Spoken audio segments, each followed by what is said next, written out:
Hello, hello, hello, everyone. Welcome back to another video.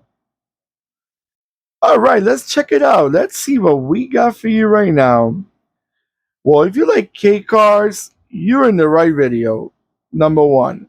Now, if you like those classic old school K cars from back in the days, you are like the creme of the K cars, the ones that built the the empire for the K cars that are today. Well, you are looking at the right video. Am I being a little dramatic? Yes, I am. I'm enjoying it. Definitely.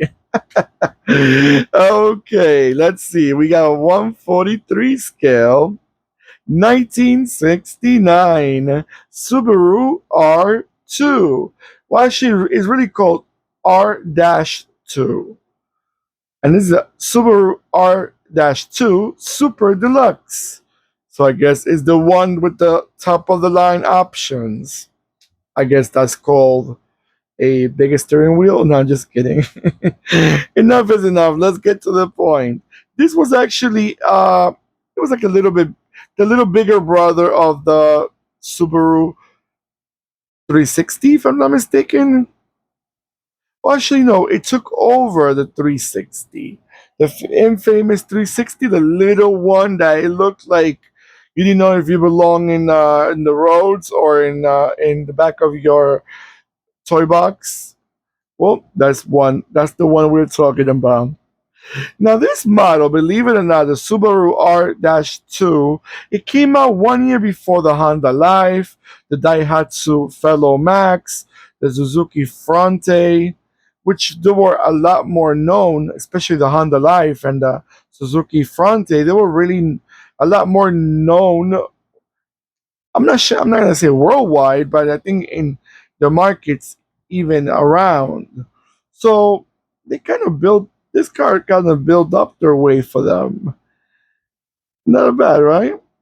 It continued to use a powertrain setup from the Subaru 360, which was an air-cooled two-cylinder built in the back, rear-engine car.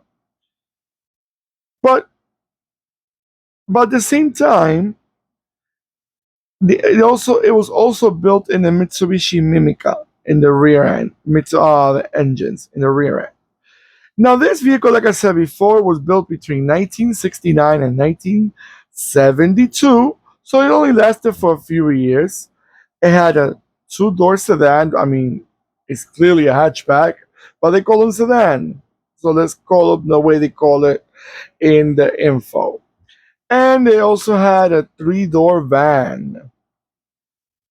I'd never seen the van. I would love to see the van. I'm gonna have to Google it. It must be really small. Must be like fit. I don't know, maybe three pillows, and the van is fully full. Engine wise, guys, CCs. It really had a small engine, 356 CCs, air cooled, and then they had a 358. Oh, that was a big difference. CCs, water cooled. One was an air cooled, the first one. The second one was a water cooled two cylinder. I guess it helped a little bit, right? By the way, guys, when this is nice information. When this car started being produced, it took over 25,000 orders in 1 month. I guess it was a big thing when it came out. I guess people really liked it, and I think it's a nice, attractive car. Not bad, right? Do not wait for these vehicles to be.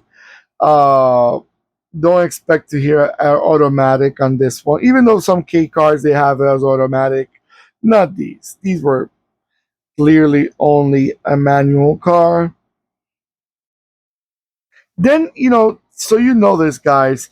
You probably noticed in my other videos, I also posted a Subaru R2, which is a lot newer. It's from the early 2000s. They actually took that name from back in the days from the Subaru R. 2 and made it just Subaru R-2. But it's the name comes from this model. So just so you know, it kind of followed the it had it stopped making them for 3 decades more or less, but they came back after that. All right, guys, I'm gonna let it go around a few times, and I'll be right back.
All right, guys.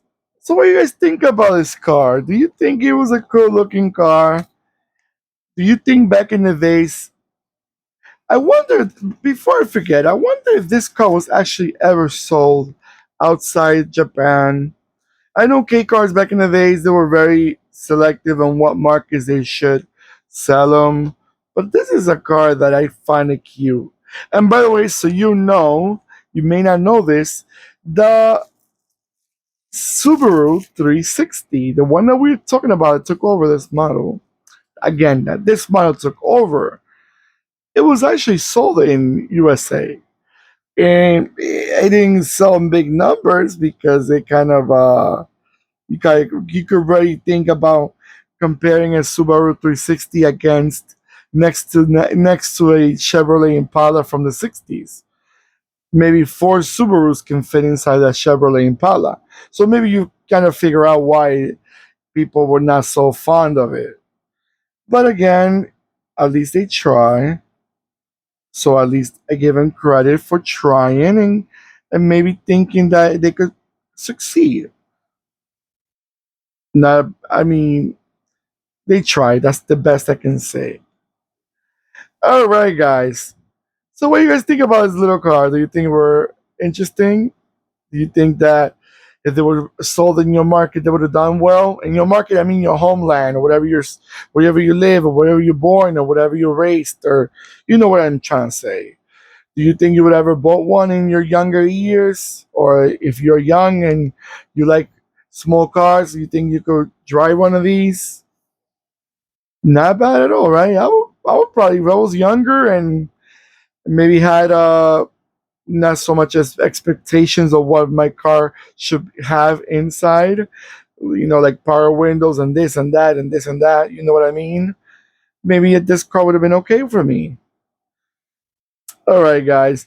Don't forget to give me that beautiful thumbs up that I always appreciate and I always say it. Thank you so much for following me, commenting below. Thank you for sharing the video. And let me know, like, what diecast or resin models you guys collect and what scales and everything. And by the way, before I forget, this is a resin model and it's sold by Ebbro. Ebbro is the diecast brand that does this model. All right, guys, take care of yourselves more than ever, and goodbye.